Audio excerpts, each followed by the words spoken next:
friends. If you have been following my Instagram, you know that I'm taking a little bit of a break from competitive shooting just for about a month or two. I normally take a break regardless after a long season just to make sure I kind of give myself a little bit of a mental break, a little bit of a physical break. But this season I also have this wonderful knee injury that I've been working through. So I'm kind of forced to take an actual break this year.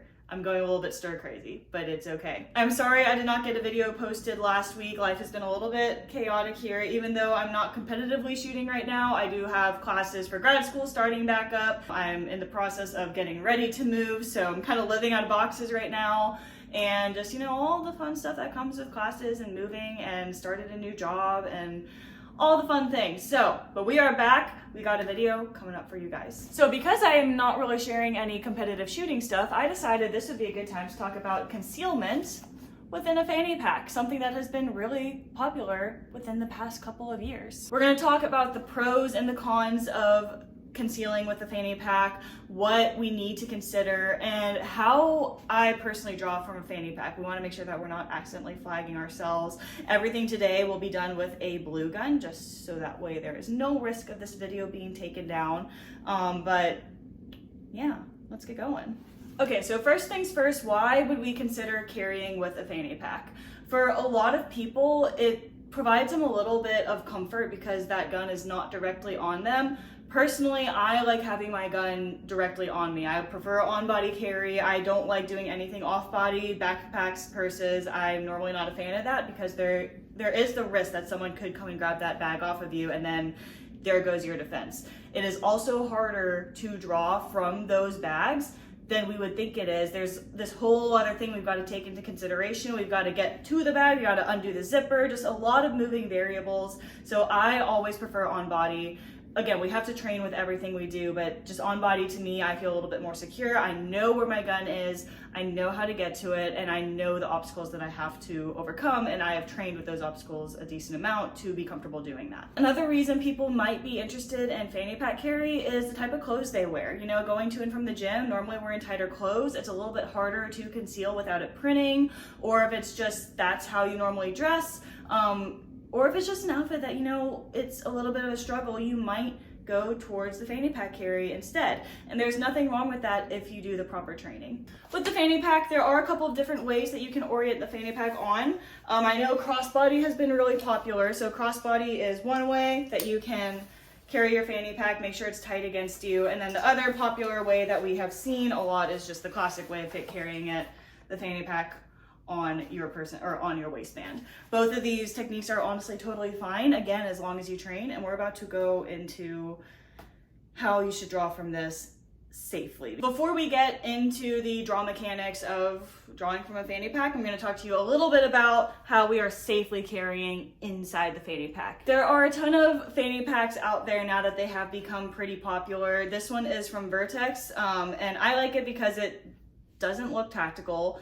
We are concealing, and part of concealing means not letting other people know that we have our gun on us. And so I really like this because it almost looks like a Lululemon fanny pack in a sense. And I know that those are pretty popular. So this has been great. There are a bunch of other brands out there that make fanny packs to conceal carry in that don't look tactical as well. I think Marsupial is one. Marsupial Gear, I think, is one. I know 511 has some. I think Kilo Tactical is the other one. They have some more designs.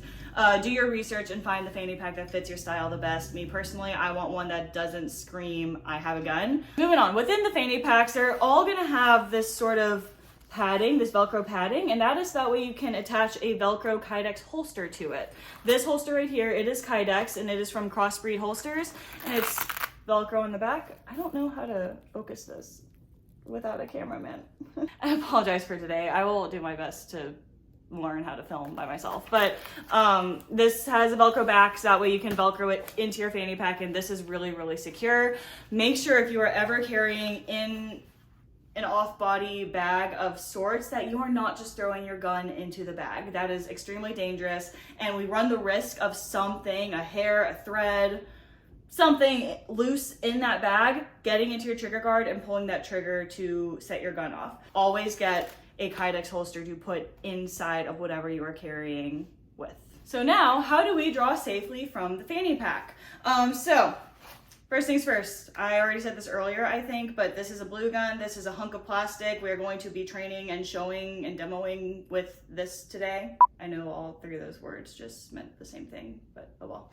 Whenever you are training, whether it's with a blue gun or with a dry gun, or even especially when it's loaded, make sure you are maintaining your trigger finger discipline, you're keeping that gun pointed in a safe direction, and that you're not being irresponsible with your firearm. We want to instill good habits all the time. When we are drawing, our biggest thing that we want to do is not flag ourselves. And we see a lot of people, or I see a lot of people when they are reholstering or when they are even drawing, they are flagging themselves completely. The way people often flag themselves is as they are unzipping, they pull this zipper all the way down and then they're putting their hand inside, and then as they draw their gun out, pretending this is my hand, look, we're completely flagging our support hand, and that's not a good sign. So we're gonna go over how to not do that and make sure we do this in a responsible manner. When I am drawing from my fanny pack, my first thing is I gotta get to the gun. And that is one of the downsides of fanny pack carry. It is a little bit more difficult to get to your gun. It's something that you have to train, but with the right amount of training, you should be able to do it. So first step, our weak hand, I'm gonna come to the zipper and I'm just gonna open this zipper up. While I'm starting to open this zipper, my shooting hand is starting to basically jut itself into the fanny pack and get on the gun. This whole time, my trigger finger is off, my hand is being safe, and this hand, you realize it is still high. I'm not moving it down in this area to risk flagging myself. It is still up high. As I shove in, I'm getting everything set up, and then the minute I've got my hand on there, this hand comes out of the way. You will see a lot of times whenever I'm drawing from concealment, our hand is coming up high and our shooting hand is coming low. It's the same technique, except we're just moving a zipper and then getting our hand out of the way instead of lifting a garment up. Once this is here, once our hand is on the gun and our hand has come up, our next step, we're just simply drawing this out, all right? We want to keep that muzzle, again, you see it's pointed away from my body. A lot of times people are gonna draw and they're gonna face towards their gut. Again, then we're flagging ourselves. We want everything to be safe, so keep that angle away from your body. All right, that's step 2. We've got the gun out, our hand is out of our way, our gun is out. We are ready to move on to step 3, and that is basically bringing the gun up. We're adding our support hand and starting to punch it out. Step 4 is finishing up, and then shoot if you need to. And then watch what happens as I draw. First thing, or as I reholster. Before I reholster, I'm going to open this up just a little bit more, not too much, but just enough to see. And I'm going to check to make sure everything is clear. I have nothing in my holster. I have nothing in the way of holstering my gun. I don't want to risk anything pulling that trigger. Once I have confirmed everything is clear, I'm gonna kind of stick my gun out because again, I don't want to risk flagging myself. If I'm like this, I run a bigger risk of accidentally going like that as I put my gun back in my holster, and that's never a good thing. So I want to make sure I'm completely cleared, kind of moving everything out of the way. And then as we move out of the way, again, not flagging myself, we keep that muzzle away, we find our holster, put it back in nice and safe, and then we just simply zipper back up. So that is how we draw from the fanny pack. We're gonna go again one more time. I'm gonna take the zipper, move it out of the way while getting my hand to the gun. Again, making sure everything is clear of my muzzle. This hand comes up, the gun comes out, we join, we punch out, we do what we need to do, and reholster safely. There is no time limit on reholstering. So make sure everything is clear. We move everything out of the way if we need. We kind of stick out, everything's pointed away from us. We safely reholster, safely zip back up.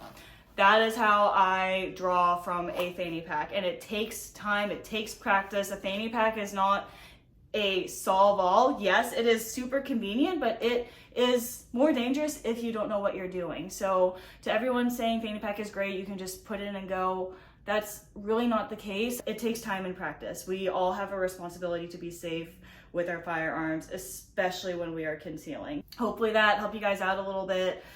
This was kind of a last minute idea and I had 33 minutes to film this, so my apologies if it's a little bit rougher than some of my other videos. If y'all have any questions, feel free to leave them in the comments. I will do my best to respond. If you guys have any ideas of what you would like me to do more videos on, I'm always looking for content ideas. I want to make sure that I'm giving y'all what y'all want. So have a good rest of your day, stay safe, and yeah, that's all I got.